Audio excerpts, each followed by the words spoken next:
What's up, everybody? Welcome back to the channel. Today we've got a special guest in person, first in-person guest that we've had in a while, Mr. Garrett. How you doing?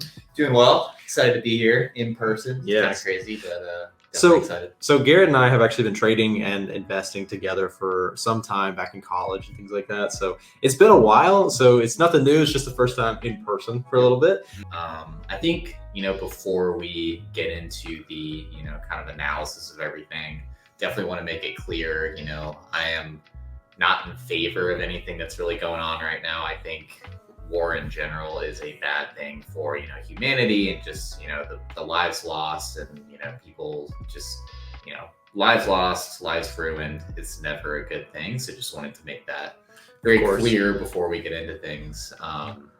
But yeah, I think in terms of the markets in general, I think it's just another thing to kind of add onto the pile of like negative sentiment, right? So you've got, you had the Fed before this, you had Omicron before this, and now there is, this Ukraine issue. And I think it just kind of increases the amount of negative sentiment that's kind of in the market. And, as I've been thinking through this, I've been trying to kind of separate my mindset in terms of like how I'm going to play this in the short term and how I'm going to play this in the long term. We can probably get into that a little bit. Garrett, if you want to pull up anything that you're looking at right now, I'd love to just see, let people know kind of like the markets that you focus on first. Then we go from there. I'll go ahead and kind of start with my short-term ideas. And really it just goes back to really just the craziness, the emotional, volatility that's going on in the market. So I think that there are probably a couple of concepts that I personally would like to keep in mind if I'm trading this market. So first and foremost, the trend is your friend. I know you're a big trend trader, trend follower. Oh yeah. I think in this kind of environment, it's not really in your best interest to veer away from the trend. And I think you can be contrarian and kind of find those levels of maybe, trend breaking, breakouts, that kind of thing. But in my opinion, I think if you're putting everything together, I think you're going to have a higher probability, following the trend here. Sure.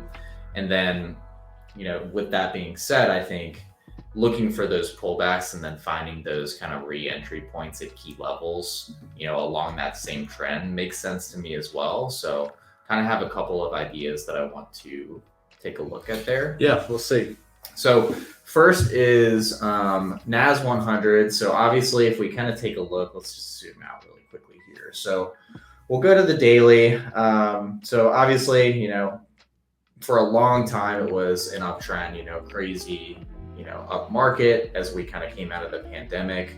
Things really just kind of went on this rocket ship higher, right? And every dip seemed to get bought so aggressively. Absolutely. Right. Yep. Didn't matter the valuation, didn't matter, really the fundamentals. It was okay if it dipped, I'm buying it. Right. And then we kind of hit this area, around November, December. We talked about this on our last call of like, okay, things kind of started to change a little bit. And that was Omicron, Fed, and now we kind of have this, Ukraine, Russia situation, just added to the pile basically. So I think, it's worth noting that at this point, we've kind of broken that uptrend here. We can see that we've gone below the 200-day moving average and things have basically turned around from a technical level and a fundamental level. So if I'm looking at, NASDAQ 100 here, I think the trade that is most intriguing to me is coming back up to kind of this I think it's 13,800, 1350 level here and looking for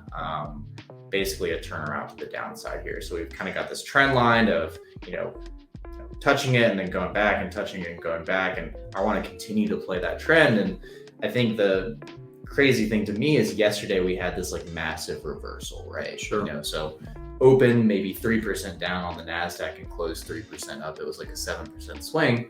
I don't know if that's necessarily going to hold. We'll see what happens today, but I think that there is a good chance at this kind of key level here that you could see, a potential short entry. Right. Yeah, no, and the thing is, you just have a lot of fundamentally things stacked. And I wanted to add to that point that you made. So during 2020 and a lot of 2021, the market was, the Fed was openly printing and stimulating the economy, right? They were talking about it constantly. Transitory inflation, things like that, basically just buying everything and supporting and propping up everything.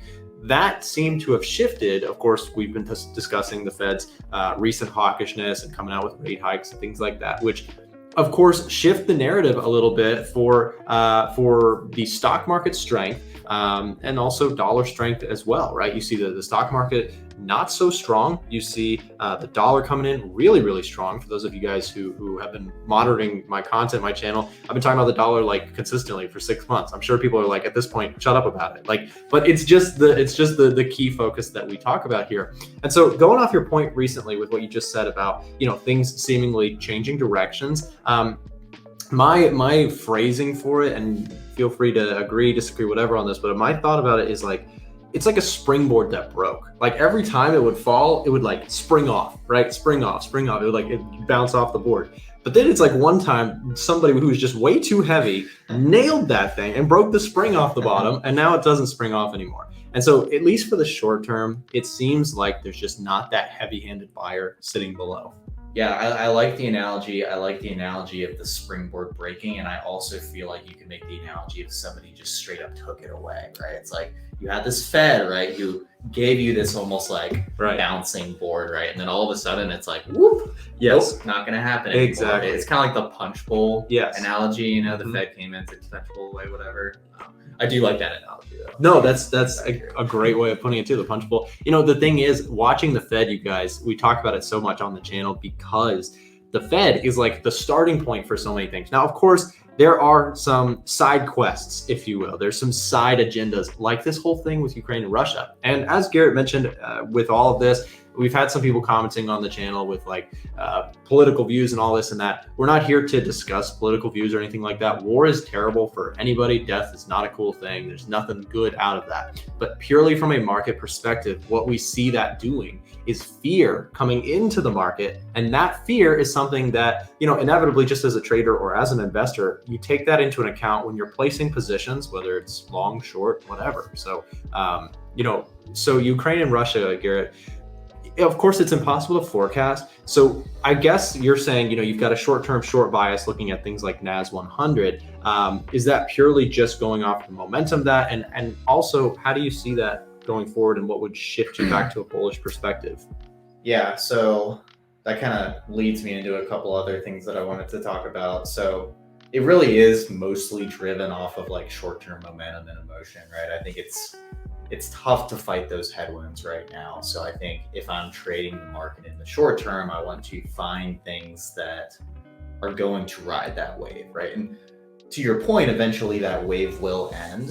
And I think I have like a section on long term. So I think that's kind of when I want to get into that stuff. But yeah, I mean, it really is just riding that momentum, finding things that, continue to basically benefit from those kinds of tailwinds. So another one that I had on here was like XLE. That's your energy sector. You could also trade it in like a different way. Maybe there's like, you could just trade oil, you could trade, whatever. But I think that's another area that you could take a look at. And of course, you're not wanting to, buy when it's launching straight up, right? You want to kind of, I'll pull up the chart here as well. And tell us what XLE is, and also I'm going to compare it to currencies in just a moment once you finish.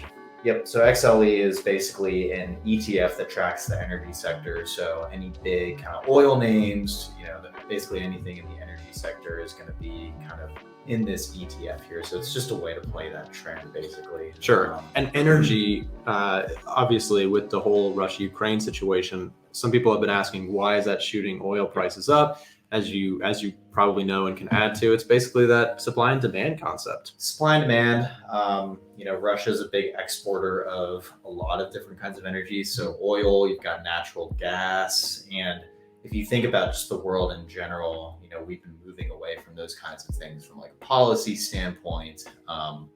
So I think the fact that we're already in this environment where demand is crazy. And that's already pushed oil prices up super high. And then you have this kind of tension geopolitically.